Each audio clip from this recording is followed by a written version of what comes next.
Una vez, una tarde, llevaba un niño un pollo. Porque yo estoy aquí por mi plata, señor. Solamente me falta ser presidente del Perú. Muy buenas, ¿qué tal? ¿Cómo están? Iniciamos hoy día un nuevo capítulo en vivo y en directo de Alto en Política. Es un espacio para analizar, hablar, discutir y reflexionar sobre política pura, por eso es 100% Alto en Política. Y además obviamente no vamos a hablar de temas de espectáculos, no, nada del estilo. Es importante que la población empiece a consumir política, por eso es este espacio. Este es nuestro primer capítulo del 2025 y contamos con la presencia también de mi compañero Omar. ¿Qué tal, muchachos? Acá en Alto en Política, después de unas vacaciones por fin de año, Navidad, nosotros dejamos el programa con ciertas noticias, y aunque no se hable de espectáculo acá, la política se está volviendo más espectáculo con todas las noticias que están en el Congreso, los políticos.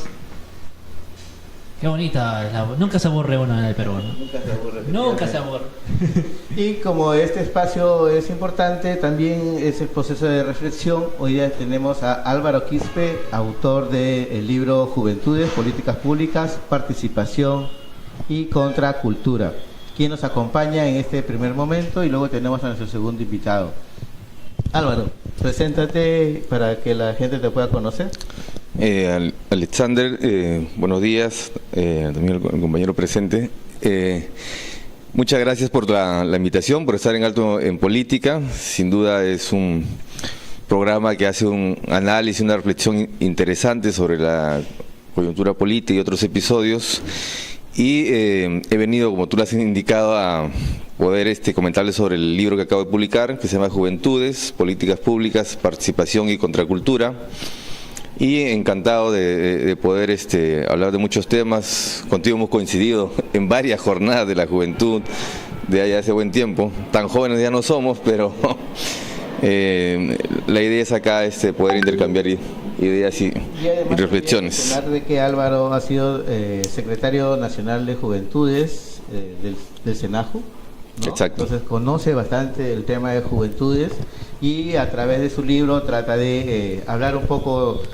Tiene tres momentos, por lo que tiene en el libro, ¿no? Sí. Primero, un análisis de la juventud desde el lado más internacional, las Naciones Unidas, las ODS, y luego habla sobre el tema de la historia política, para luego finalizar sobre el tema de cómo está la situación actual.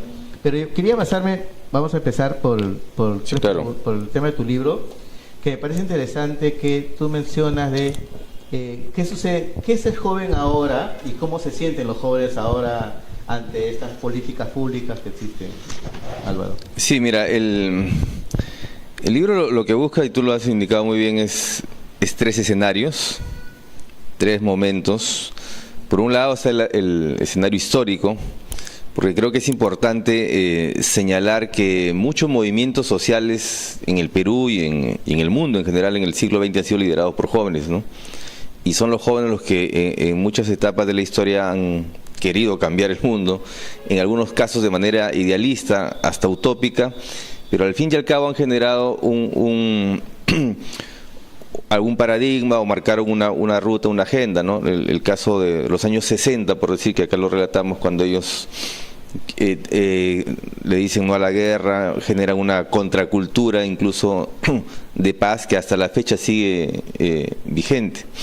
Igual en el Perú, en la generación, lo que va la generación del 20 o del 30, o las primeras grandes marchas y manifestaciones por las 8 horas, o la lucha de la jornada de las 8 horas de trabajo, la reforma universitaria, la libertad de conciencia en el año 23, han sido liderados por jóvenes que iban de los 18 a 29 años, ¿no? O sea, pero ellos, y yendo específicamente a tu pregunta, ellos representaban no solo a la juventud, sino representaban un quehacer del país, es decir, ellos querían solucionar problemas del país, ¿no?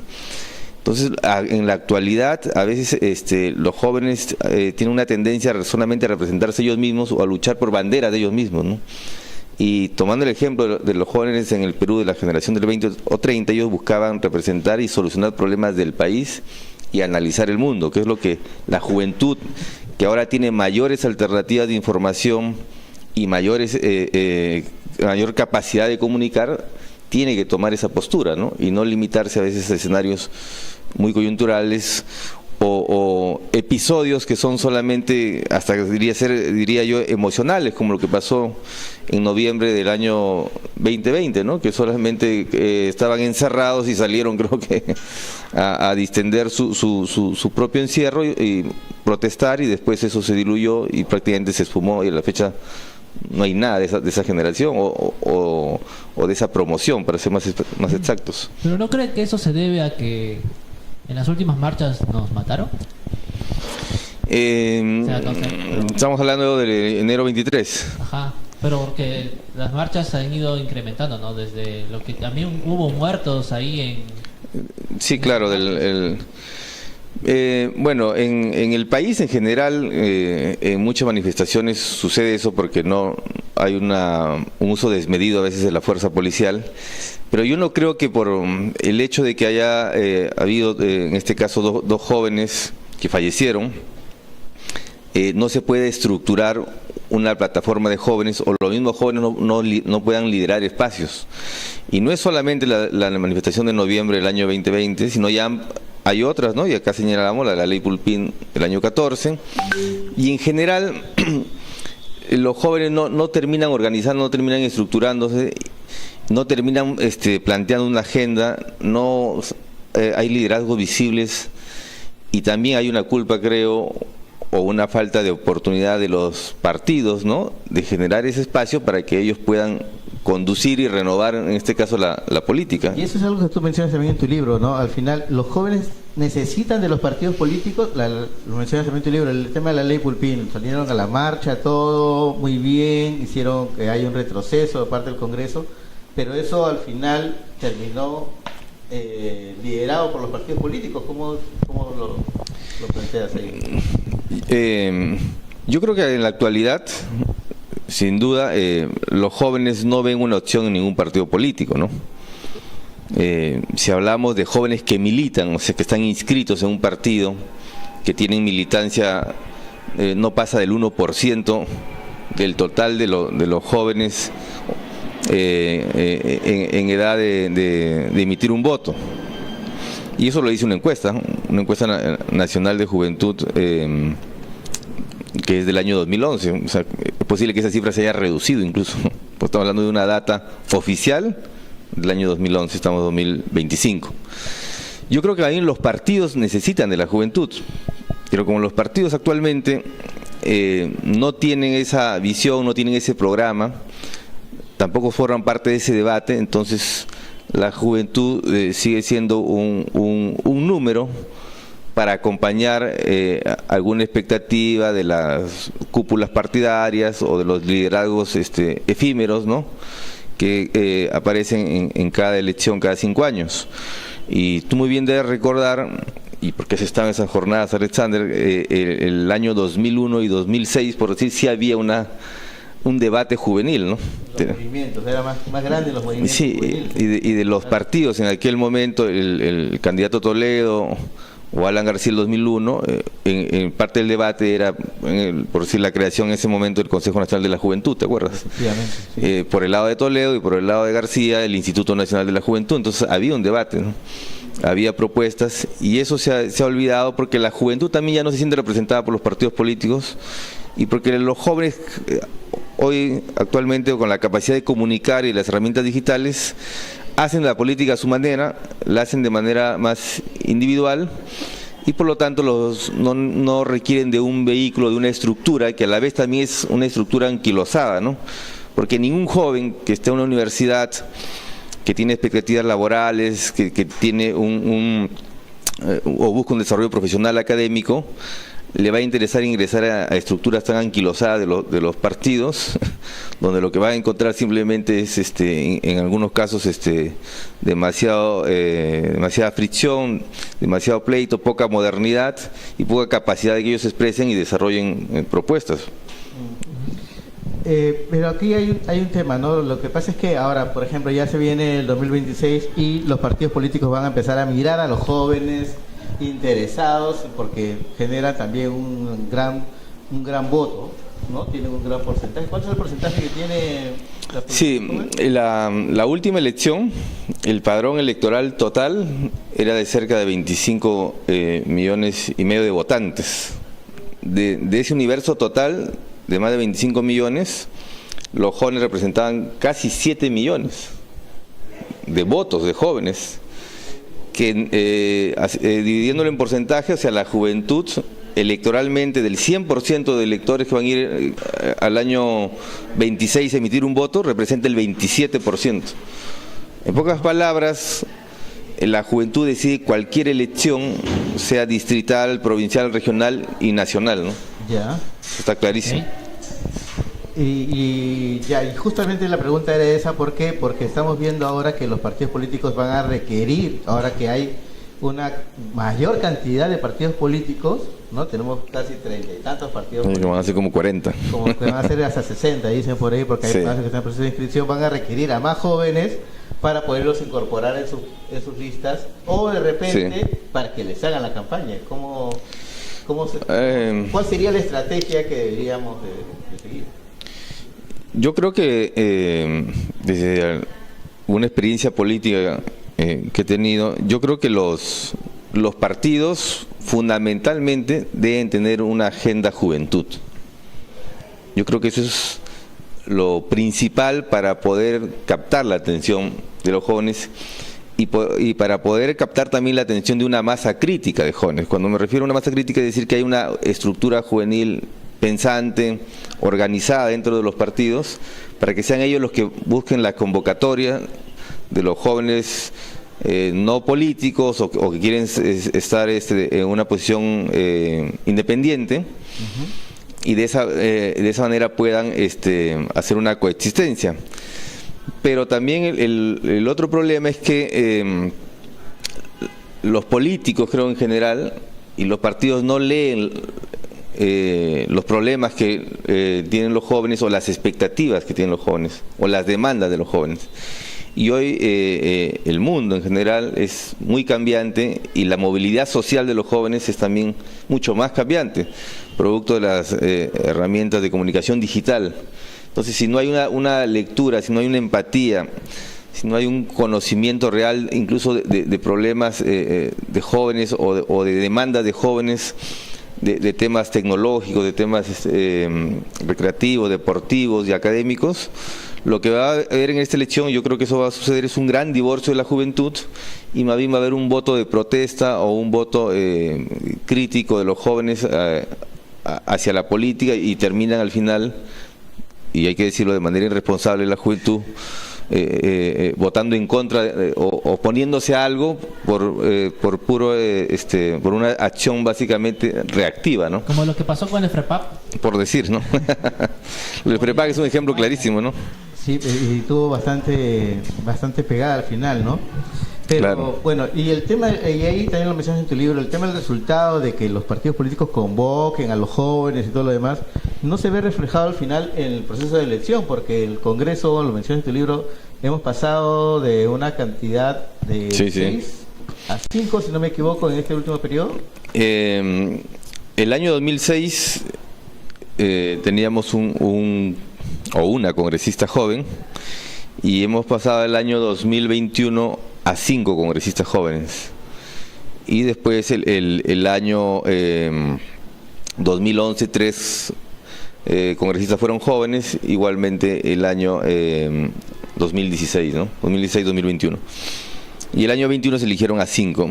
Es decir, había un incremento, ¿no? Pero en realidad ese es un incremento bastante exiguo, porque si existen 7 millones de jóvenes que emiten su voto, es una cosa curiosa, ¿no? Incluso para el análisis sociológico, ¿no? De cómo los jóvenes al final no votan por los jóvenes. Y una pregunta que me hacen acá es si realmente los jóvenes, al no sentirse representados por los partidos políticos, vale la pena apostar por la juventud o no en los partidos, ¿no? Porque al final no salen elegidos. Y es que ahí también hay otra duda, ¿no? ¿Cómo los partidos captan a los jóvenes? Porque nosotros ya hemos tenido unos programas de cómo unos jóvenes van a entrar en política, y prácticamente ellos fueron los que se acercaron a los partidos, no los partidos vinieron a ellos. Lo que yo señalo y creo que es el gran problema es que son, para mí, estructuras anquilosadas. O sea, los partidos y digamos los que tienen mayor tradición son estructuras anquilosadas no atractivas para los jóvenes, sin duda. O sea, pretender que un joven hoy que está en la universidad quiera hacer una vida militante a la vieja escuela es muy complicado, porque la sociedad, y repito, la movilidad social es distinta y las expectativas de un joven es distinta. Los que han hecho militancia juvenil sacrificada, ideológica, y haciendo un escalafón partidario que podría llamarse a la juventud desde del regreso a la democracia el año 2000 hacia el, no sé, 2010, 2015, eso está muy complicado actualmente, seamos realistas, eso ya no va a suceder. Incluso esa política ya es desfasada también. Desfasada, exacto. Entonces, si los partidos siguen con esa lógica, lo único que hacen es ahuyentar a los jóvenes. Pues ningún joven va a dar su tiempo, sus capacidades, sus recursos a ingresar a escalafones partidarios donde lo único que va a encontrar son o pleitos o cúpulas y argollas, que son al final los que bloquean cualquier expectativa, en este caso de repente incluso altruista o de buenas intenciones de los jóvenes, ¿no? Por eso es que hay grupos de voluntariado, por eso es que hay ahora asociaciones donde mayormente hacen política. Al final no representan la demanda juvenil, ¿no? Que deberían de... Yo creo que ninguna estructura en este momento social y mucho menos política representa a la juventud, ¿no? Los jóvenes yo creo que no se sienten representados por ningún liderazgo político ni tampoco por ninguna estructura política, y por eso es que hacen una política a su manera y son críticos y a veces y tampoco por la Secretaría Nacional de Juventud que tenemos ahora. ¿Cómo la ves tú? No, yo creo que la Secretaría Nacional de la Juventud es un ente que ya era débil, ¿no? Porque, y tengo que ser objetivo, no por el hecho de haber yo estado en algún momento en funciones en ese organismo, pueda soslayar que era débil. Pero lo que mencionas también en tu libro, ¿no? Que el tema del nivel en el que se encuentra la Secretaría también no ayuda a generar política pública. Yo creo que el organismo de juventud, en este caso del Estado peruano, yo creo que ha ido debilitándose año a año, ¿no? Gestión por gestión. La crisis política que había el país, donde hemos tenido 5 presidentes en el último sexenio, ha debilitado sin duda este organismo de la juventud. Creo que no tiene un liderazgo ni político ni técnico, que me parece que es lo más complicado, porque debería ser un organismo que promueva, que diseñe, que haga incidencia sobre políticas públicas en materia de juventud, y eso implica investigar, eso implica articular multisectorialmente, ¿no? Diversas propuestas, y creo que ahí hay una debilidad marcada y también una poca atención, hay que señalarlo, de los tomadores de decisión, en este caso los ministros, en el cual está esta institución, ¿no? Yo creo que ha habido un debilitamiento total, y esperemos pues que en lo que queda del actual gobierno pueda relanzarse. Yo creo que esa institución urge un relanzamiento. Pero hay un proyecto de ley ya en el Congreso que habla sobre el tema de la reforma del sistema nacional. Creo que hay una ley sí, nuevamente planteándose, ¿no? Una ley general de juventud. Sí, ese también es un debate bastante ya casi antiguo, pero creo que como hay una falta de voceros, ¿no? Tanto de los que lo promueven, que no, digamos, están consolidados, de los partidos, por si deberían estar ahí.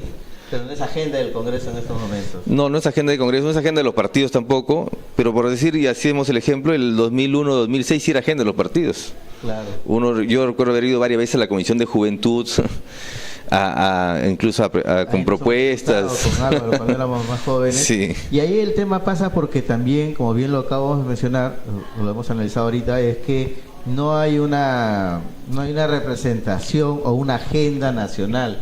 ¿Qué se requiere para tener esa agenda antes del 2026? que el Senajú haga talleres en distritos, en provincias, o que los movimientos se articulen? ¿Qué es lo que tú consideras? Yo creo que deben ser varios actores, ¿no? Yo creo que la Secretaría Nacional de la Juventud, que pasa por una crisis que viene de atrás, no creo que sea solamente una crisis de ahora, primero tiene que relanzarse como institución, ¿no?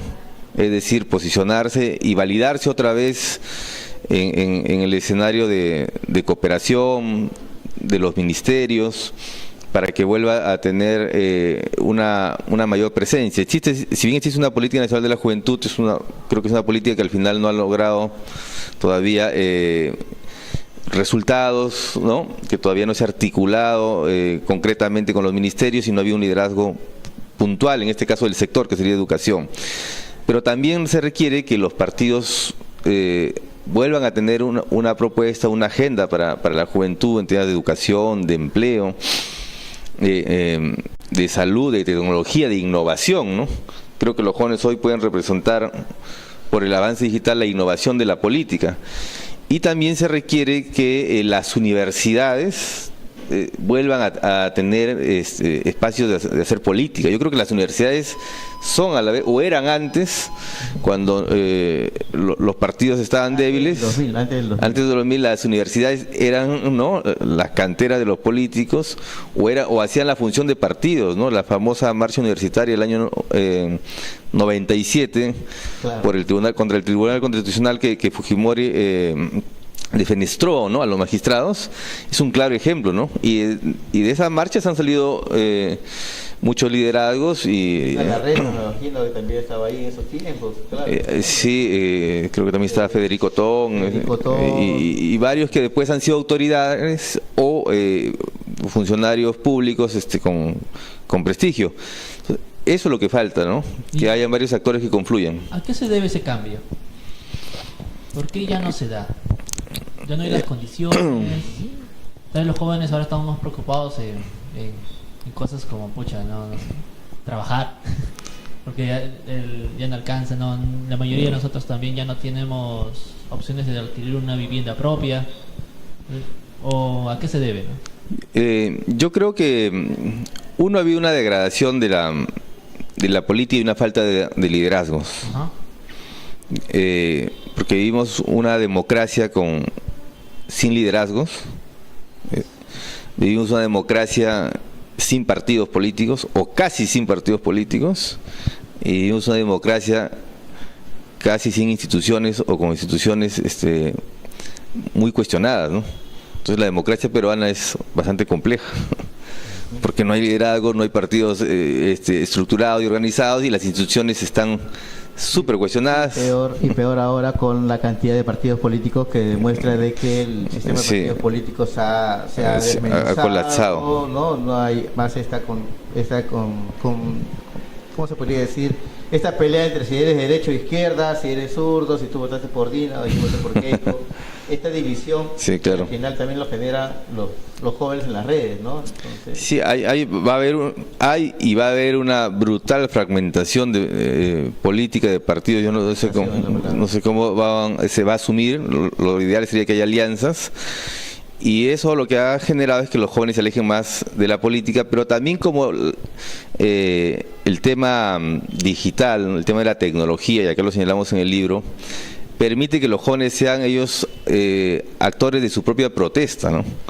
El celular es una arma fundamental para cualquier joven quiera manifestarse. Entonces ya no necesita los vehículos que eran los partidos, ¿no?, en el cual tú ibas y ahí podías generar el debate, tener la tribuna y manifestarte. Hoy lo hacen con un celular y pueden decir su propia agenda, su propia protesta, su propio descontento, ¿no? Entonces eso me parece que es importante. La comunicación digital ha generado una gran revolución social en la juventud que migra hacia otros escenarios para que ellos sean los propios líderes y protagonistas, y creen que organizarse, estructurarse, o que no haya una agenda concreta de país los individualiza y ellos marcan su propia ruta.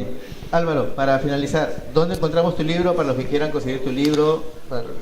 El libro, bueno, Juventudes, Políticas Públicas, Participación y Contracultura, está en las principales librerías de Lima. Lo pueden ubicar, también lo pueden ubicar por redes sociales. Es un libro editado por la editorial La Academia Antártica. Es un libro, repito, que tiene un análisis de las políticas públicas del Perú y también a nivel internacional, de la participación política de la juventud peruana desde el año 2006 al año 22, para decir una cifra. En estos cerca de 16 años se han elegido más de 8.500 autoridades jóvenes, y en la última elección del año 22 ha habido un gran auge de elegir jóvenes, pero a nivel regional y local, pero en este caso mujeres. Se han elegido cerca de 1.400 mujeres como autoridades jóvenes. Hay más exigencia de la cuota de paridad de género. Pues, ¿no? Sí, y es importante que las mujeres lideren más la política. O sea, de las 2.100 que se eligieron, 1.400 son mujeres. Igualmente también hacemos un análisis del tema de la contracultura, de los movimientos sociales, políticos en el siglo XX y siglo XXI. Entonces yo lo que he buscado y mi objetivo, y que contigo que hemos compartido muchas jornadas de juventud, era consolidar en un solo libro todos los frentes donde la juventud se desarrolla. Porque como bien conocen, hay algunos libros que solamente ven políticas públicas de juventud, claro, otros ven participación, otros ven solamente política. Yo he buscado condensar en un solo libro los tres ejes importantes, todos los temas y todas las aristas. Bien, muchas gracias, Álvaro, por tu participación en esta gracias a ti. Del año. Muchas gracias. Y esperamos volverte a ver también. Yo encantado. No va a ser el único libro que vas a sacar. No, hay otro. Podemos analizar contigo. Hay otros en proceso. Cuando hayan las listas de candidatos. Sí, claro. El nivel de participación de los jóvenes e inclusive quiénes son los jóvenes que van a entrar. Tú nos conocemos bien de hace muchos años, para mí ha sido un gusto, así que sin duda muy agradecido por tu participación. Te agradezco a ti. Palabras para la gente. Te agradezco a ti. Destaco el nombre de tu programa, Alto en Política.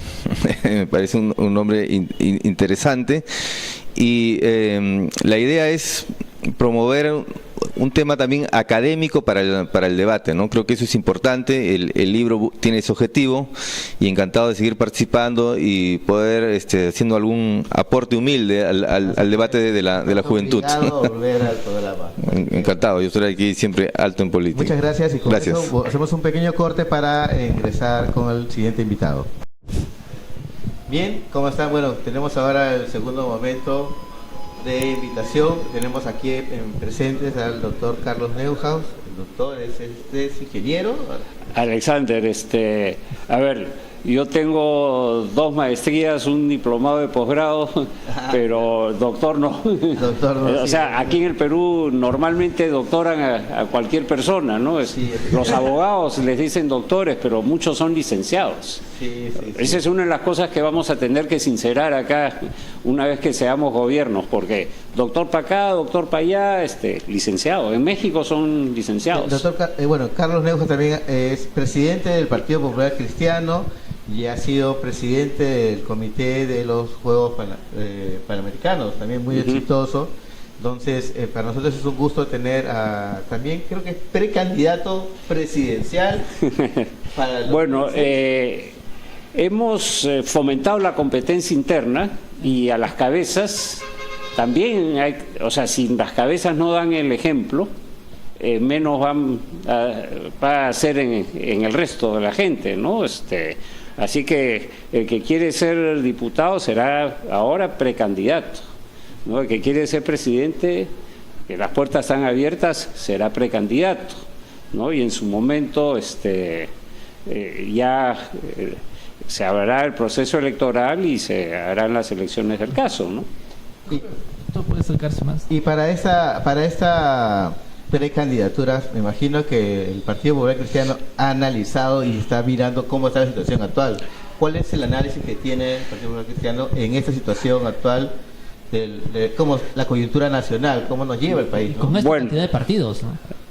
Sí, bueno, primero lo que hay que hacer es tranquilizar el partido, el país, ¿no? El país está muy convulsionado, uno prende el televisor en las mañanas y son asesinatos, atropellos, insultos, etcétera, ¿no? Entonces, digamos, temas de sicariatos, robos, en fin, siempre han habido, no sé si ahora se ponen más en escena, pero la realidad es que el país no está tranquilo y hay que estabilizar el país, ¿no? Tranquilizarlo, ¿no? Y ese es el requisito fundamental.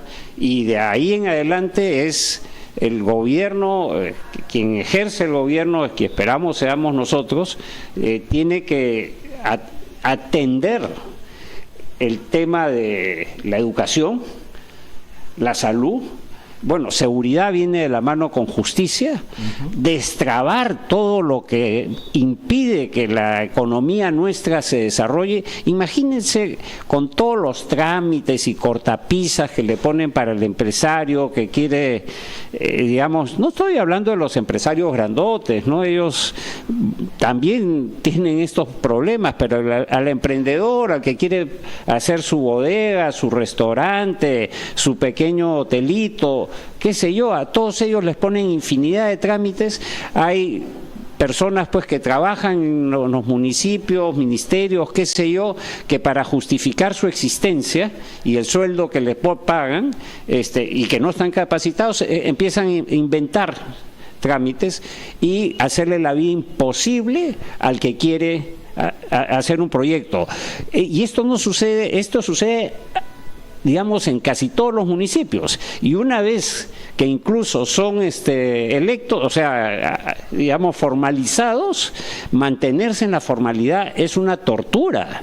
Entonces, tenemos que liberar el emprendimiento, ¿no? Imagínense si a pesar de todo, este año que ha pasado hemos crecido 3.2, una inflación por debajo del 2%, reservas internacionales las mayores en relación al Producto Bruto Interno, deuda externa baja. Imagínense si liberamos todas estas ataduras que restringen que el ciudadano peruano o incluso empresarios, emprendedores que han venido, que han emigrado de otros países, el Perú puede pegar un salto tremendo. Pero ¿cómo quitar este miedo o este temor, o este mal sentir de la población cuando ve que el país está siendo gobernado por un Congreso de la República que está fragmentado? O sea, ahí entraron como, pongamos, 6 partidos políticos a gobernar el Congreso y terminaron como 11. ¿Pero quién los elige, Alexander? Segundo, ¿Quién elige a esto? La cantidad de partidos políticos que tenemos ahora. O sea, mira, ¿quién elige a los que nos están gobernando ahora? ¿Quién elige a los que hacen todos estos mecanismos que permiten una polarización y no sé si tanto, bueno, polarización sí, pero multiplicación de partidos políticos? La fragmentación de los partidos. Claro, entonces nosotros, los que digamos, empoderamos a todas estas personas impresentables con nuestro voto. Por favor, estudien bien por quién van a votar, estudien los antecedentes de las personas, averigüen quién es quién y voten a conciencia.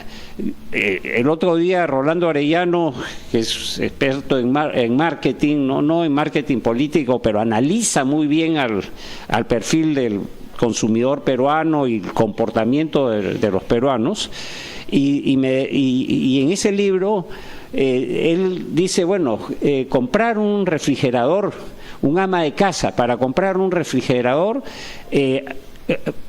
averigua pues cuántos metros cúbicos tiene, capacidad de enfriamiento, el mantenimiento, la marca, entra a internet y averigua todos los detalles. Y lo mismo que muchas personas cuando compran un auto, ¿no? Dicen, bueno, me gusta auto chino, japonés, o sea, me da confianza, no me da confianza, y para elegir oye, se habla bonito, sí, dice muchas lisuras, debe ser muy valiente, ese va a liquidar el narcotráfico, la inseguridad, no es gritón. Nos va a hacer Claro, entonces, oye, ¿tendrá ese señor dos dedos de frente? ¿Cuál es su coeficiente intelectual? ¿Cuáles son sus antecedentes?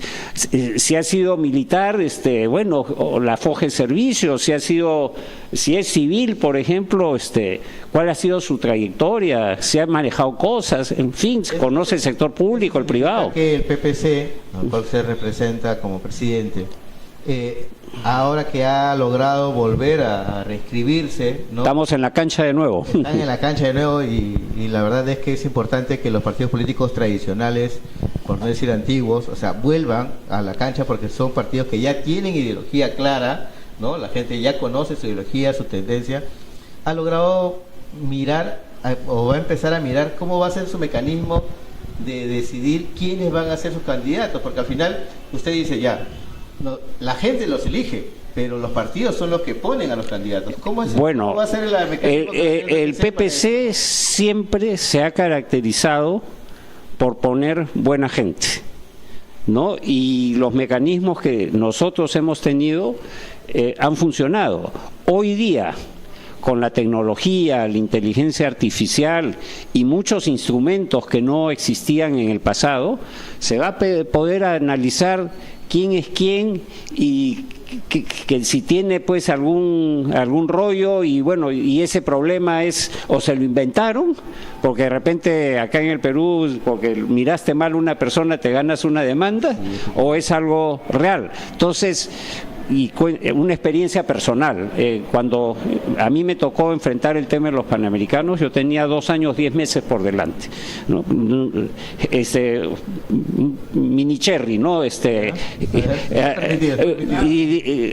O sea, lo hicimos $300 millones por debajo del presupuesto, llegamos a tiempo y mucho antes de tiempo, pero una de las primeras cosas que hicimos, yo llegué, habían como 50, 60 personas ahí, y un amigo que entró conmigo me decía, oye Carlos, caras vemos, corazones no conocemos.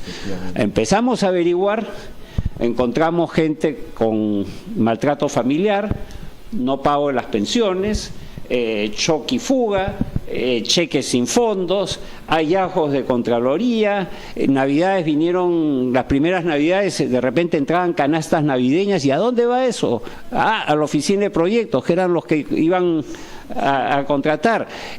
Uno le detectamos, nos chismearon y averiguamos, le habían regalado una luna de miel en París, a mí me hubiera encantado, ¿no? Entonces, todititos esos a su casa, ¿no? Tiene que haber un cambio constante ahí. Entonces, y después empezamos a chequear, por ejemplo, los currículums, maestrías a montones, ¿no? Y de repente pues eran de Azángaro. Entonces empiezas a depurar, entonces la gente se pasa la voz. Y todos nuestros procesos de licitación eran limpios y transparentes, eran a través de una plataforma virtual, ¿no? Y quien tomaba contacto una vez iniciado el proceso con algún postor, chao a su casa. ¿Y eso no, muy así, sin gritar, nada. Mira, compadrito, somos amigos, me decía, seguiremos siendo amigos, pero pero aquí no, aquí esto no es los amigos. Y yo le decía a la gente, miren, no estamos obligados a ser amigos, pero sí a trabajar en equipo. Sí, para la amistad de trabajo. Exactamente. Ajá. Y perdón, 0 recomendados. O sea, llegaban los currículums, ¿no? Y algunos los rechazábamos de plano porque eran infiltrados y otros, bueno, su proceso de... ¿Cómo reconoció los infiltrados? Bueno, se van de alguna manera descartando solos. Cuando veían pues que el proceso de licitaciones, que no eran pues no había posibilidad de manipular, iban saliendo. ¿no? Bueno, había también que entrar a los files, ¿no? Y chequear. Pero también hay unas falsas acusaciones. De repente hay, por ejemplo, Chillonis, que también es del PPC, ha tenido hace poco una... Ese es deporte nacional. O sea, ¿no? Yo a Fernando lo conozco desde chico. Hemos jugado pelota juntos, a pesar de que lo ven a decir poco gruesito, era muy bueno jugando fútbol, ¿no? Se ha descuidado un poco, pero y él es frontal. Él es frontal y le dice pan al pan y vino al vino, ¿no? Y eso le ha costado pues algunas ganarse enemigos. Enemigos que son los que justamente no comparten, yo digo, no fueron al mismo colegio, no es el colegio fulano de tal, sino es el colegio de la ética, de digamos. Equipo de fútbol, al final. Así es, ¿no? ¿Y eso también va a tener que solucionar el partido entre sus Bueno, candidatos? ese es el proceso. Nosotros, como lo he dicho hace un inicio, tenemos, o sea, yo ya lo hice y además hoy por hoy existe una serie de herramientas tecnológicas, ¿no? Que entrando con inteligencia artificial a base de datos, van a salir un montón de cosas. Entonces usted nos propone que el PPC va a ser un partido que apenas vea a un congresista que está haciendo una mala acción o ha entrado en estos procesos. Primero que evitar que sea congresista. Ya, o sea, esto es como un filtro grande, entonces es un colador, ¿no? Y abajo, pues, uno exprime las naranjas, se quedan la pulpa se queda arriba y de repente, pues, se filtra algo, ¿no? Algo. O sea, en ese filtro, que a veces a nivel nacional es difícil también.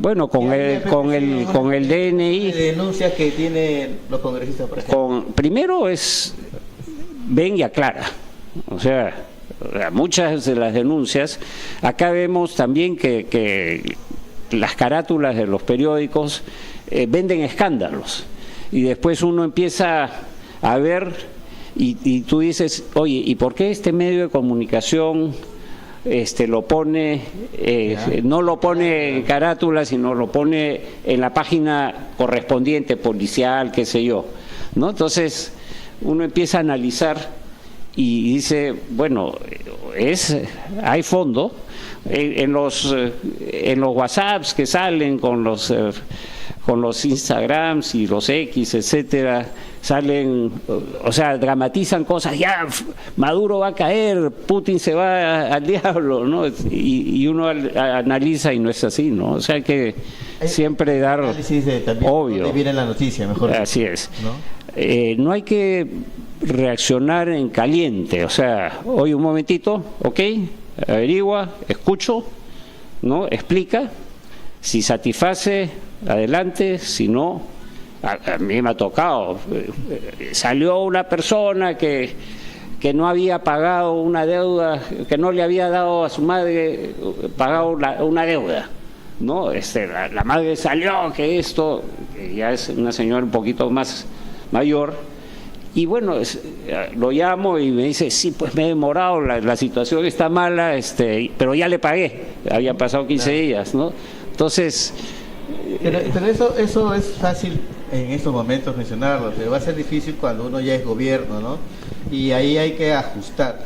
¿Cómo usted ve el Congreso ahora? O sea, que el Congreso ya está desprestigiado de por sí. Ayer hemos tenido toda una semana con esta comisión investigadora esta comisión de ética, que no ha llegado a nada con un tema de una posible red de prostitución dentro del Congreso. ¿Cuál es la posición del PPC ante esta situación? O sea, yo creo que todo se debe investigar,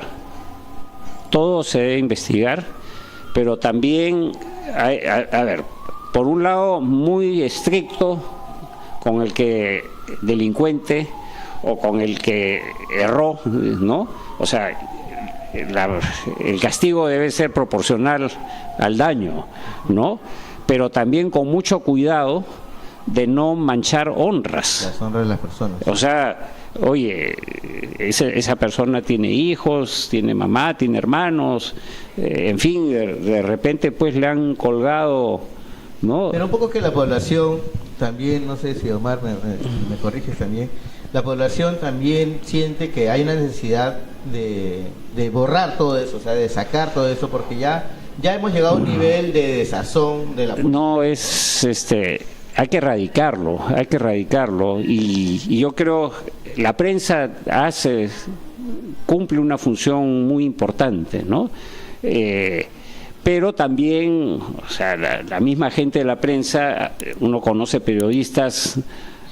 Mira, yo al margen de la tendencia, o sea, puede ser izquierda, derecha, centro, qué sé yo, donde hay gente bastante competente y razonable que se puede conversar, también como en toda comunidad, pues hay gente que busca hacerse conocido por algo, ¿no? Entonces, siempre en estas cosas no hay que saltar a la primera. Lo primero que hay que decir, hay que investigar. Hay que investigar a fondo hasta las últimas consecuencias, ¿no? Y eso hacerlo permanentemente. Y bueno, saber la verdad, ¿no? La verdad puede ser, digamos, una cosa muy grave o puede ser una noticia fake, ¿no? Como Bueno, yo tengo una pregunta, volviendo al tema ya de estas elecciones que se acercan. ¿El PPC ha visualizado hacer alianza con alguno de estos partidos o piensan ir solos? No, mira, nosotros hemos sido de saque los primeros en proponer alianzas, porque es increíble, ¿no? Y esto es inédito a nivel internacional, cuando uno ve hasta en Venezuela, digamos, bueno, que ahí no hay muchas facilidades para lanzar candidatos, claro, ¿no? Porque al que no le gusta los tachan, a Mariana Corina le inventaron, ¿no? Pero sí, tenemos que evitar, y esto me lo dice la gente cuando yo me cruzo en la calle con ellos, ¿no? Me dicen, Carlos, no, sí, estamos conversando y hay, por ejemplo, uno tiene amigos de la vida, llamémoslo así, porque no solamente en la política, porque ha jugado pelota con ellos, ¿no? No sé, yo corro olas todavía a mis 74 años, ¿no? Entonces los conozco del mar, digamos, porque hoy día es un deporte pues que muy popular y muy... Acaban ayer en Hawái el equipo peruano pues a hacer una excelente actuación. No sé si Alonso Correa en una playa que es el Pipeline, que es una de las más peligrosas, se ha lucido a nivel, y escuchar a los que transmitían el evento, el equipo peruano, el Inca Team, ¿no? Yeah. Pero en fin, eso a través de la vida uno se va conociendo gente y de repente te lo encuentras en la política, te lo encuentras en diversas circunstancias, incluso gente del deporte. Y en esta apertura de hacer alianzas, ¿con quiénes no haría alianzas el PPC? Bueno, yo creo, mire, nosotros tenemos nuestra ideología, que es social cristianismo, creemos en la economía social del mercado, que Castillo decía que nosotros somos en la economía social de mercado, no tenía idea de lo que significaba, ¿no? Y no tenía idea de muchas cosas, ¿no? Pero con los que piensan parecido que nosotros, obviamente, incluso al interior de los partidos. ¿Podría mencionar algunos? Mira, yo no quiero mencionar, ¿ya? Porque de repente me voy a olvidar de algunos y se van a sentir resentidos y otros van a pensar, oye, que ¿no? Conmigo no ha hablado. Conmigo no ha hablado, o qué se cree, porque un día me pasó, ¿no? Yo estaba hablando con el jefe, ¿no? Y de repente una persona de ahí dice, ay, ¿qué se ha creído Neuhaus decir cosas? Yo hablo con, ya en persona le dije, oye, he estado hablando con tu jefe, no hablo contigo, ¿no? Pero igual. Entonces, pero estamos abiertos. Podríamos decir, por ejemplo, una lista de los partidos. Renovación, ustedes podrían tener una... miren, todos los que piensen parecidos, ellos... Rafael es social cristiano, ¿no? Lamentablemente en algunos casos, digamos, de la gente que se ha sumado a él, pues no lo vemos muy social cristianos, ¿no? Después, mira, Keiko, ¿no? La gente de Keiko, hay algunos que han estado en el PPC, ¿no? Claro, Lucho Galarreta, por ejemplo, ha estado un buen tiempo en el PPC, o sea, y nosotros sabemos distinguir, ¿no? Y bueno, y yo creo que ella, por sus lamentables golpes que ha tenido de guardar cárcel, pues bastantes meses, investigaciones que ha tenido, y las investigaciones que han tenido, y no, ella yo creo que ha madurado, y la gente, su gente cree, digamos, en la economía social de mercado, etcétera, interesante, ¿no? Y así hay diálogo, podríamos ponerlo, exacto, ¿no? Y así hay muchas personas que de repente se lanzaron a la aventura para, oye, acá hay una oportunidad, y bueno, muchos de estos no van a pasar la valla, y sea con esto que solamente 1% se agrega si se fusionan, y se ha eliminado que, claro, si yo me fusiono con 5, ya no tengo necesidad de 10, ¿no? Claro, entonces, esto permite juntar fuerzas de otros lados. Entonces sí hay una posibilidad del PPC de irse en alianza, aún no está definido, porque recordemos también que en julio de este año recién se definen las alianzas. Exacto. Dentro del jurado, pero también es importante ver con quiénes no. Y ya, bueno, obviamente con los que no creen en la economía social de mercado, en los que creen que la intervención del Estado es importante, en los que creen que Chávez hay Maduro, ¿no? Maduro ha hecho una jurada. Hay algunos pues que creen, oye, con esos no, pues ni a misa, ¿no? Porque no van a misa tampoco. Maduro, obviamente, o sea, Lourdes Flores ha salido, ha estado en la embajada, Javier González Olachea también, ¿no? Y muchos de nosotros apoyando a la oposición venezolana. Hoy día estaba escuchando en la radio que dice, ellos no somos la alternativa democrática, ¿no? En Venezuela, ¿no? Sí, pues eso lamentablemente también, y de acá también aprovechar para dar un saludo a todos los hermanos venezolanos que ya han tenido que soportar, y ya están soportando, porque ha juramentado ayer de manera dictatorial. Y yo lo que quiero mencionar, el otro día tuve una charla de la Organización de las Naciones Unidas para las Migraciones, donde han hecho un estudio del comportamiento de los venezolanos y el grado de, digamos, de criminalidad es prácticamente el mismo porcentaje que los peruanos. O sea, en porcentaje, no sé, 2%, 3%, etcétera, y es más o menos lo que existe a nivel nacional. O sea, lo que sucede es que las prácticas que ellos han introducido en el Perú son las del sicariato, ¿no? O sea, mucho más agresivas. Ahora, antes te robaban un celular, salían corriendo, ahora te meten un tiro y te roban el celular, ¿no? Y obviamente también va a ser un punto de agenda que va a tener el PPC sobre el tema de la delincuencia, el sicariato, las extorsiones. Obvio. Dentro de su programa. Obvio. ¿Cuál es la solución que tiene?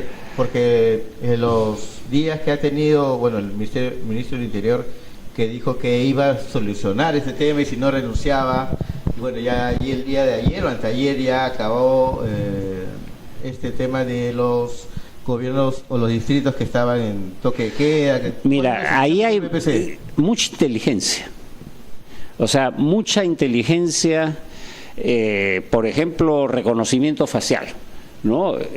Muchos de los malhechores se pasean con su familia, tienen su lado familiar, ¿no? Y se pasean por las calles, por todos lados.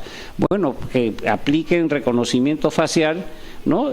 Y es fácil, y bueno, oye, fulano se está paseando por Gamarra. Entonces, ahí agárrenlo, pues.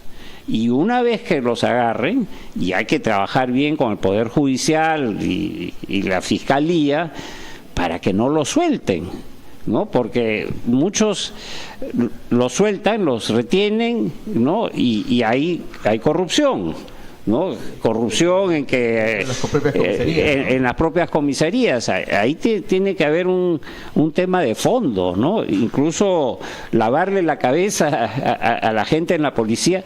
A ver, muchas veces, y no me gusta decirlo, pero muchas veces yo en el pasado escuchaba, una vez jalé una persona y me dijo, no, yo tengo mis contactos ahí, si tienes a alguien que quiere entrar a la policía, yo lo hago entrar, ¿no? O sea, así no juega Perú, le decía, ¿no? Entonces, pero y además, ok, capturan a alguien y que la pena sea real y efectiva, ¿no? Que no es que al poquito tiempo está libre. O sea, el delincuente, hay gente que puede salir adelante, en las cárceles hacer talleres para capacitar, pero que cumplan su condena. Acá te reducen la mitad por cualquier cosa, ¿no? Le mencionaba esto porque dentro de las políticas que conversábamos con gente, dentro también de otras entrevistas, hay este discurso ahora de la pena de muerte. ¿Qué le parece que está en la agenda también de lo que decía? El gobierno general ya ha empezado el tema, ¿no? Hay estudios en muchos lugares que la pena de muerte no soluciona. No soluciona. Yo creo que más van a sufrir muertos en vida que desaparecidos. O sea, el hacinamiento de los penales. Bueno, hay cerca de 100.000 presos y la capacidad de los penales es el 40-45%. Entonces, definitivamente se tienen que hacer penales. O sea, hay cuarteles que se pueden convertir en penales, en fin, hay que ver la reconversión de los penales. ¿Se puede tener como idea construir otro penal similar al de Chayapalca a una altura que tal vez para los denunciados o ya los delincuentes de un grave delito puedan pasar Sí. Una propuesta del PPC en las elecciones pasadas, en ese tiempo lo hacía Bengolea, que era generar un penal más parecido a lo que acaba de mencionar. Ajá. Bueno, definitivamente el que que delinque tiene que ir a un sitio mejor alejado, ¿no? Y además, digamos, con su tratamiento de derechos humanos, pero encerrado. O sea, no hay peor cosa que pasarte la vida encerrado entre cuatro paredes, ¿no? Entonces, eso ya de por sí es bien duro, ¿no? Pero y ponerlos lejos, sin acceso a celulares, porque yo no sé, pues se ponen, o sea, al lado de las cárceles está lleno de antenas. Y a las finales se puede, hasta la extorsión nace desde dentro, ¿no? Exactamente. ¿No? ¿Cómo ve la situación entonces de usted bueno, obviamente ya hemos hablado del tema de la coyuntura más entre los partidos, pero la coyuntura nacional, ¿cómo ve este gobierno nacional? ¿Llegará Dina al 2026? Mira, hay muchas especulaciones, ¿no? Hay una especulación que ya está en camino, una vacancia, ¿no? Que ya tienen las firmas, etcétera. No me consta, ¿no? Pero probablemente se dé en abril, una cosa así, que se pueda nombrar, con lo que sucedió cuando vacaron a Vizcarra. Entró el presidente Sagasti y él, digamos, continuó y entregó, ¿no? Ahora el tema, pues, a quién se va a escoger, ¿no? Dentro de los que están ahí, ¿no? El presidente del Congreso está cuestionado también, ¿no? Exactamente. Bueno, con Sagasti hubo una figura creo que pusieron a Mirta Vázquez y no generó consenso y pusieron a Sagasti, digamos, que es de centro, ¿no? Pero una persona un poco más moderada y que bueno, el gran problema es que un poco el manejo que él no lo tiene, o no lo tenía y no lo tiene. ¿Y usted está de acuerdo de que haya este proceso de vacancia sin necesidad de ser... Mira, a mí me preocupa, yo lo que quiero es la estabilidad del país, ¿no? Yo lo que quisiera, y que estos señores recapaciten y piensen en su familia, piensen en el día después, porque el 28 de julio, el 26, el 29... no van a tener un perro que les ladre, y si los van a acercar, les van a poner una cámara de televisión, es porque tienen algún rollo ahí medio chueco que sustentar, ¿no? Entonces es la verdad que se den cuenta de eso, ¿no? O sea, esa fama es pasajera, no, sobre todo la gente voltea la página, dice, ¿quién es? A veces uno se entera que fulano de tal existe porque hay un escándalo. Efectivamente. Sí, tal cual. Y en este sentido de conocer, que también estaba entre estas preguntas, es ¿quiénes serían ahorita las figuras más importantes dentro que van a competir con usted en la precandidatura presidencial? Bueno, está Fernando Sillonis, está Óscar Valdés, está Javier González Olachea, y todos estamos... ¿Y el mecanismo de votación cómo es en el PPD? Estamos viendo, quizás sea por delegados, quizás sea un militante un voto. Hay experiencias buenas y malas de ambos lados, ¿no? Pero vamos a ir viendo cómo se va generando el consenso, pero yo creo que al interior del partido hay, digamos, las cosas se van a ir aclarando, y creo que cualquiera de los cuatro, con sus estilos personales, etcétera, pueden hacer una gran labor, y lo importante es que ya tenemos como 100 personas trabajando en plan de gobierno. Y lo preguntaba porque una de las cosas que también mencionamos acá en Alto en Política es que, y recomendamos siempre a la población, es que traten de mirar a los partidos que sí van a hacer elecciones internas. Porque los partidos que ya tienen sus candidatos establecidos, ¿no? O sea, que ya saben ya que... sabemos quiénes van a ser sí, sus candidatos. que ya sabemos, y ya se nombran ellos los próximos candidatos. Mira, yo lo primero que he hecho, a llegar y ver cómo eso, abrir la cancha, ¿no? Abrir la cancha, y que si arriba en la presidencia somos 4, que para diputados, para senadores, que también haya competencia. Yo vengo del mundo del deporte. De repente a pasar a ser senador. Bueno, eso se evaluará, ¿no? Vamos por partes, ¿no? Ahora, yo soy una persona de acción. O sea, a mí me gusta hacer cosas. Ustedes han visto los Panamericanos, yo construí un centro comercial, no con mi plata, pero logré que los inversionistas en Lima Norte, Megaplaza, lo hice de cero, ¿no? Hice todo el proyecto y los estudios, todo, y lo saqué adelante, ¿no? Y cuando nadie pensaba que en una zona como Lima Norte podía haber un centro comercial, a mí me decían, no, para ahí la gente no tiene plata. Mentira, hay plata. Punto de encuentro y el punto de comercio más importante. Y además, una de las cosas que averiguamos en el sistema bancario, uno analiza, investiga, y veía que muchos de los depósitos que venían de las personas que viven en el exterior llegaban a Lima Norte.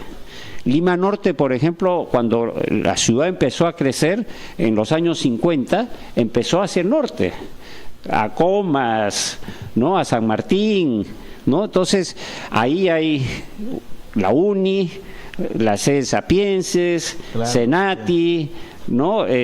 Bueno, ahora la César Vallejo, ¿no? Entonces, hay oferta educativa, colegios privados, o sea, existe un potencial y gente ya establecida, ¿no? Que trabaja y ya se... Sí.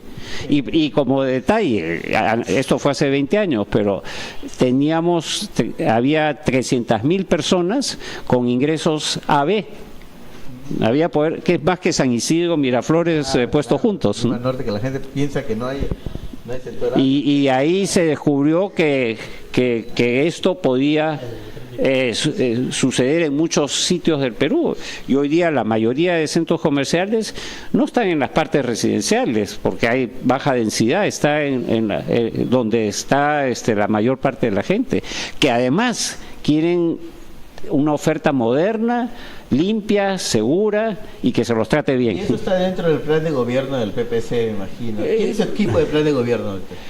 Bueno, lo lidera David Vera, ¿no? Está Octavio Chirinos, ¿no? Que ha sido profesor de economía de SAN, bueno, el mismo Fernando Sillonis, Óscar Valdés también, Javier González Olachea está entrando también por la parte internacional, está el embajador Carlos Pareja, que fue el que estuvo embajador en Santiago durante todo el proceso con Chile, ¿no? De la diferencia que se presentó en La Haya por el diferendo marítimo, ¿no? O sea, tenemos gente de muy buen nivel. Estamos jalando, por ejemplo, y lo puedo anunciar, al ingeniero Rómulo Mucho, que sabe bastante de tema minero y que, bueno, ahí lo metieron a una papa caliente donde el anterior ministro, que ahora es presidente de gerente general de Petroperú, que está generando un huecazo al Estado, no hizo nada, ¿no? Entonces ya, bueno, lo censuraron, pues. Entonces están armando ustedes ya. Tenemos un equipo de plan de gobierno de mucha calidad. Precandidatos presidenciales, que son más o menos 4, van posiblemente 5. Hay esta capacidad de diálogo con otros partidos políticos en temas de alianza, que es interesante en el lado del PPC. Ven con crítica también el tema de la gestión actual del gobierno de la presidenta Dina Boluarte. ¿Y qué es lo que le falta al PPC, siendo autocríticos, para que pueda llegar? Mira, lo que queremos nosotros es ustedes saben que yo vengo del mundo del deporte también, o sea, tengo varias facetas, he sido director de la maestría del MBA de la Universidad de Lima, pero toda mi vida he hecho deporte y ando sigo corriendo tabla a mi edad, como lo he mencionado, y más juventud, o sea, y yo soy un fiel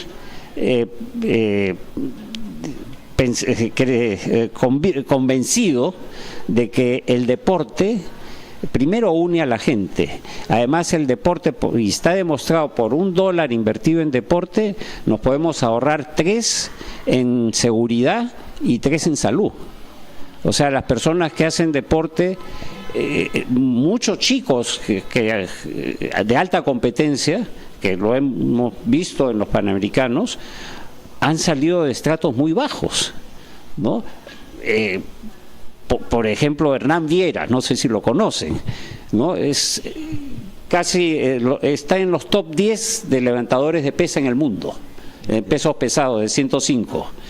Ese muchacho lo descubrieron un profesor del IPD cargando cilindros de agua en Castilla Piura para llevarla a su casa, ¿no? Y como era su parte de entrenamiento. No, él no sabía que existían las pesas. Y lo vio ese profesor, ¿no? Y dijo, oye, tú vente a entrenar conmigo, ¿no? Oye, pero yo estoy ayudando a mi mamá. Ya, yo le consigo trabajo a tu hermano. Le consiguió trabajo. Hoy día ojalá pueda llegar a las Olimpiadas de Los Ángeles, previa escala en Lima 2027, ¿no? Y lograr su clasificación. En Río de Janeiro quedó entre los 10 primeros. Eso es importante, ¿no? O sea, por la juventud. Yo tengo otra pregunta. Ahorita el país está... Y la cultura también. O sea, el otro tema es deporte y cultura, van de la mano. O sea, un ejemplo, hay una chica, Dunia Felices, que es paradeportista. Ya Dunia, con una enfermedad, perdió sus 4 extremidades de las rodillas y de los codos para abajo, ¿no? Y hoy día es nadadora mundial, ya en paradeportes, ha ido a las Olimpiadas de Tokio y ha ido a París y ha hecho buen papel. ¿Ya? Y esta chica es escultora y pintora, ¿no? Entonces, ahí hay y muchos de los deportistas son buenos músicos, en fin. Omar tiene una pregunta. Sí. Sí, te corté. Ahorita la situación del país está dividida. Sabemos lo que ha ocurrido en mi provincia, en el sur, en el norte. Mi pregunta es, ¿el PPC tiene la capacidad de reconciliar al Perú? Tanto al norte, al sur, a la selva. Mira, no sé, cuando hicimos los Panamericanos, yo estaba con viento en contra, creo que 60% de la población. Y Ipsos, no lo contratamos, pero hacía encuestas periódicas. Y terminamos 93% de aprobación. O sea, tenemos que buscar los puntos que nos unan, ¿no? Todos queremos a nuestra patria, todos queremos salir adelante, no queremos que haya pobreza. Hemos visto que los de la izquierda lucran de la pobreza y eso lo ha dicho AMLO, el expresidente mexicano, y lo ha dicho Petro, ¿no? Nosotros no nos conviene que los pobres se vuelvan ricos, ¿no? Castillo decía no más pobres en un país rico, pero no sabían ni cómo hacerlo. Terminó más rico su gente, entraron todos los pirañitas y levantaron por donde se podía. Sobrinos y todo lo demás. Así es. Entonces, yo creo que hay que buscar una serie de puntos que nos unan. O sea, nadie es más que el otro. A mí me tocó nacer en donde me tocó nacer y lo importante es que yo me preocupé por estudiar, por salir adelante y listo, ¿no? O sea, a mí no me importa de dónde vengas, a mí me importa a dónde vas y qué es lo que tienes en la cabeza. Y eso es algo que conversábamos hace poco justo con Álvaro Quispe, que fue el primer entrevistado, el tema de la participación de los jóvenes. Es una autocrítica que el PPC se ha hecho en estos momentos, como partido, usted representa el partido. Yo creo que los jóvenes deberían de ser también los encargados de unir al país, ¿no? Porque estos discursos discursos de odio, nos gusta más ser el hate, ¿no? Atacar al candidato porque es más fácil odiar, ser antipolítico, ¿no? Es más fácil destruir. No, yo veo gente que me dice, no, tenemos que polarizar para ¿no? Nada. Ok, hay líneas que no vamos a cruzar, ¿no? La decencia y digamos, que eso no es patrimonio de nadie, o sea, es patrimonio de todos, y la lucha contra la corrupción. O sea, el corrupto, sí, ahí arrinconado, y no me importa que sea de derecha, izquierda, en medio, nada, fuera, ¿no? Pero tenemos que buscar los puntos donde nos podemos unir y salir adelante. Y nosotros vamos a ser consistentes con nuestro discurso, no vamos a cambiar nuestra ideología. Y además eso ha probado que en muchos países del mundo funcione. Y hay un país tan diferente como el nuestro, tan pluricultural, pero es un poco complicado, ¿no? Hay una postura en la sierra sobre la minería, que tal vez no tenga usted, también en la selva con la deforestación. Muy buena tu pregunta, porque a todos nos preocupa primero la ilegalidad. Exacto. Y la informalidad. Y al inicio yo estaba diciendo que uno de los temas importantes es que quienes contribuyen en la informalidad son muchos de los funcionarios de gobiernos que hacen las cosas más difíciles. Entonces, y mucha gente, la línea entre la informalidad y la ilegalidad es muy marginal. Entonces mucha gente dice, pero si no tengo oportunidades, voy a tener que, mis hijos tienen que ir al colegio, tengo que llevarles la alimentación. Entonces vemos también que hay alcaldes que agarran y a la pobre señora que vende frutas pues le tiran las canastas al suelo, etcétera. Son cosas que no ayudan. Lo que hay que hacer es buscar las soluciones. Y en ese proceso, justamente a lo que mencionaba y ahí en mi última intervención, es Lima Metropolitana. El PPC ya tiene precandidatos a Lima Metropolitana, está mirando porque esta es una elección atípica, ¿no? Estamos 2 años antes de las elecciones, 1 año antes ya, porque en 2024 ya estábamos discutiendo de candidatos. 2025. Bueno, nosotros, por ejemplo, tenemos a 2 personas que son perfiles complementarios. Uno es Edwin Derteano, por ejemplo, que es especialista en temas de movilidad, de tránsito, lo deben haber conocido, tiene la revista esta de Automás, ¿no? Que él trabajó con Tomás Unger, que era su socio, ¿no? Y Hernán de la Fuente, que es un antiguo líder del partido, que es más político, más estratega político, ¿no? Son 2 visiones complementarias, ¿no? Uno puede retroalimentar al otro, ¿no? Podría ser buenos candidatos. Y así tenemos en varios distritos. Pero para Lima Metropolitana... Por lo menos ahí tenemos 2 personas que pueden ser, ¿no? Y no estamos cerrados al conversar para una alianza, oye, este es mi candidato y no se mueve. Como también nosotros pedimos al otro lado, no forcemos a las personas. Primero vayamos por las ideas. Centrémonos en lo que pensamos juntos y después veamos quién es la persona más adecuada en el momento adecuado. Que es importante, ¿no? Porque las alianzas deben de ir en función a ideas y no a personajes. Aunque, lamentablemente, en el país la gente vota por personajes. Y este es el cambio que tenemos que ir... Exactamente. ¿No? ¿Cómo es que hacemos que la gente vote por las ideas, por las propuestas, por los planes? Bedoya decía...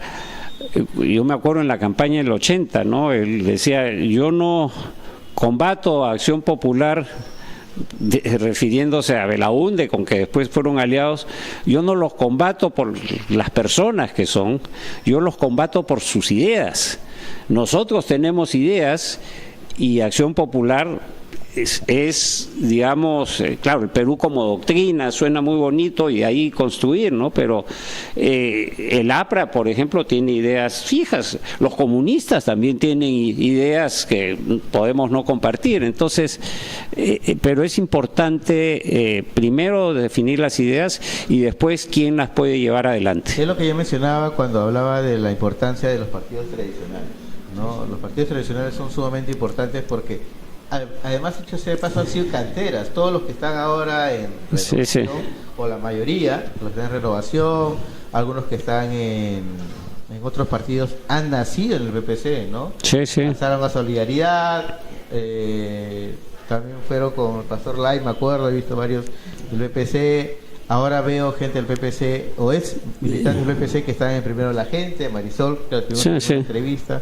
Gente con ideas muy claras, que deberían o hubieran mantenido, si hubiera sido bueno que se mantengan en su partido, pero han decidido apostar por otros caminos, también es válido, pero sí es importante reconocer la importancia de ideas y experiencias, y nosotros tenemos ejemplos a los cuales seguir, ¿no? Tenemos el ejemplo de Bedoya, que creo, a pesar de que pueden haber habido buenos alcaldes después de él, fue un alcalde que rompió la tradición y pensó en Lima en 50, 100 años por delante. El famoso Zanjón de Bedoya, que ya finalmente le pusieron su nombre porque estando en vida no se podía, ¿no? Pero la vía de evitamiento, la Costa Verde, que fue idea del arquitecto Aramburú y otro grupo de arquitectos, pero él fue el que la ejecutó. No quiero hablar, mi padre fue el creador de Serenazgo, ¿no? Entonces, ¿qué mejor sistema de seguridad ciudadana ha habido en el Perú que ese, ¿no? Bien, para ir acabando, ya que usted ha mencionado que la autocrítica es el tema de la participación de los jóvenes, vamos a darle unos minutos para que usted se dirija a esa juventud que requiere el PPC. A ver, unos 5 minutos. Mire, realmente nosotros creemos en la juventud. Yo, a pesar de mis años, no he dejado de hacer deporte. Todo el tiempo comparto con la juventud. Me ha encantado. Mi mejor trabajo ha sido hacer los Panamericanos, pero lo que más me gustó fue el trato y permanente con los jóvenes, ¿no? Cuando yo me acuerdo que paseaba viendo las obras, etcétera, y veía a los muchachos entrenando, yo le decía, bueno, yo me estoy sacando la mugre, ¿no? Para, profe, no se preocupe, yo le digo, yo quiero medallitas de ustedes para que, ¿no? Y me decían, no, bueno, profe, Carlos, tío, me decían, no, no, yo quiero que me pongas la medalla, ¿no? O sea, y claro, cada vez que yo veía cuando tocaba algún muchacho peruano, ir a ponerle la medalla, a veces tenía que cruzar un lado a otro de la ciudad, pero nosotros lo que nos importa es la educación, y creo que la educación tiene que ser desde abajo, empezar a darle las herramientas a la juventud para que pueda desempeñarse en la vida. No les caigan en universidades pues que les prometen cosas y la verdad pues terminan de alguna manera estafados. Creemos, por ejemplo, en las escuelas técnicas. Puede ser un primer paso rápido para muchos jóvenes, especializaciones técnicas, incluso para jóvenes que entren en las Fuerzas Armadas, que le paguen un poquito mejor y que además en las Fuerzas Armadas tengan la capacidad de aprender en hotelería, en sistemas, en mecánica, en una serie de cosas que el país necesita. Ese puede ser un paso inmediato que les puede permitir generar ingresos y después ya con calma matricularse en una universidad. Hoy día la ventaja de la universidad es que también se puede hacer por internet, ¿no? ¿Querías decir algo, Alex? Sí, veremos jóvenes candidateando. Sí, yo... En la lista del Congreso. Tiene que haber. No sé, acá cuántos jóvenes hay, acá por acá hay 3, así que matricúlense. A inscribirse para ser candidatos al EPC. Igual lo que hacemos en Alto Política también es lo mismo, ¿no? O sea, invitar a los jóvenes no a mirar la política, sino a consumir la política. Por eso decimos Alto en Política, ¿no? Hay que mire, si tienen una preocupación, que les duele que nuestro país haya pobreza, que les duele que la atención en las clínicas y hospitales sean deficientes, entren pues a ayudar a cambiar esto. Les duele la corrupción. Cuando son jóvenes, por favor, no caigan en la corrupción y salgan adelante, porque el país necesita gente limpia. Yo en específico voy a apoyar el partido que me solucione el tráfico de Lima. Ahí. Bueno, Dertiano tiene participó en un estudio del Banco Mundial, ¿no? Que con $200 millones, no en puentes, etcétera, sino en digamos, pequeñas obras por toda la ciudad donde habían nudos, podía hacerse incluso con semaforización inteligente, que es muy distinta a los semáforos con cronómetros, ¿no? Muy bien. ¿Y en transporte público? Sí. Tiene que ser, o sea, tiene que haber más metros, tiene que haber más transporte público. Alguien decía, uno se nota cuando una ciudad es avanzada, cuando los altos ejecutivos usan el transporte público para ir a sus oficinas. Qué bueno, qué bueno. Bien. ¿Sí? Entonces, con ello... disculpe, antes de poder culminar con la entrevista... Hay que darle un micro más a Kevin ahí. Bueno, antes de poder culminar con la entrevista, en vista de la experiencia que usted ha tenido con el evento multitudinario, los Juegos Panamericanos 2019, Lima, de llegar al gobierno, al Partido Popular Cristiano, entendemos que la Federación Peruana de Fútbol es un ente privado, por lo que de alguna manera cada uno se maneja independientemente, pero ¿cuáles son las posibilidades de poder de alguna manera albergar algún evento de tal magnitud, tal vez continental o sudamericano, evento deportivo, ¿no? Relacionado a ello, sabiendo también que tanto el fútbol como el deporte en general, como usted menciona, une a las personas, une de igual manera genera mucho más turismo, genera ingresos económicos. Y teniendo como última experiencia los Juegos Panamericanos, ha habido una ganancia en este caso sobre a la inversión que se hizo en su momento, había una ganancia mucho mayor. En el caso del Partido Popular Cristiano, va a haber manejo de la mano de tal vez de las federaciones en general. A ver, de tal magnitud. no podemos. Primero, hemos logrado que Lima 2027 sea una realidad. Van a ver los Panamericanos de Lima 2027 gracias a que hicimos exitosamente los Panamericanos y que todas las sedes están funcionando y que además han habido más de 1000 eventos deportivos, 100 de ellos de carácter internacional y algunos de mundiales. Entonces tenemos una gran oportunidad en Lima 2027. Yo sí expreso aquí que estoy bien preocupado porque recién han puesto el comité organizador, ¿no? Que es con mucho menos tiempo del que yo tenía. Claro, cuando a mí me tocó no habían obras. Tuvimos que hacer casi 700 millones de dólares en obras que están por todos lados, ¿no? Pero la organización para recibir a 7.000 deportistas, 1.500 delegados, entrenadores, etcétera, ahí los veo muy lentos. Tienen que ponerse las pilas, pero pilas recontra fuertes y gente con experiencia en hacer. Y hasta ahora no veo que hayan puesto a un ejecutor, o sea, gente que ejecute. Y eso no es tan fácil. Por favor, se está acabando el tiempo. Pónganse las pilas para si queremos un... Sí, nosotros vamos a hacer gobierno a partir de julio del 26.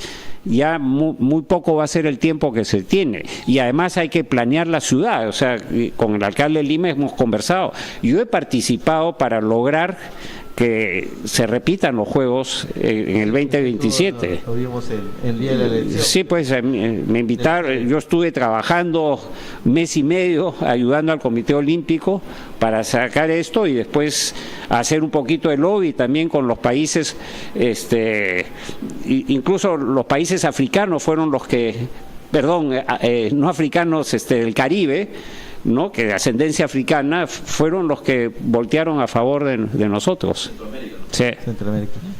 Bien, entonces de esta manera agradecemos la participación de Carlos Neuhaus.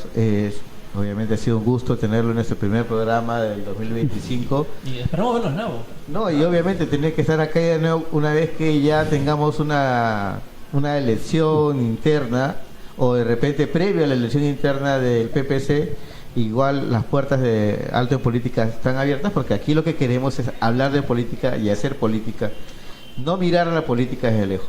Esperamos tener de repente algunos, al doctor Silionis también creo que lo hemos invitado. Él es ingeniero. El ingeniero también lo hemos invitado para que pueda estar presente y esperamos tener así a varios candidatos o militantes también de diferentes partidos, ¿no? Muchas gracias nuevamente y nos vemos en el próximo capítulo donde tendremos 2 invitados. Ya tenemos confirmados a Susel Paredes, que es congresista de la República, y también tenemos confirmados al señor Tulio Vizcarra, que es el presidente del Sindicato de Trabajadores del Congreso de la República, con quien vamos a hablar sobre la situación del Congreso de la República también en este espacio de Alto en Política. Muchas gracias y nos vemos. Bueno, muchas gracias también por la invitación y creo que me he sentido muy cómodo con ustedes y esta es como una charla de amigos donde hemos usado el micro para poder llegar a muchos hogares. Gracias. Gracias a usted. Gracias. Y esperamos verlo muy pronto. Muchas gracias a la gente de Alto en Política. Nos vemos en la próxima transmisión. Nos vemos.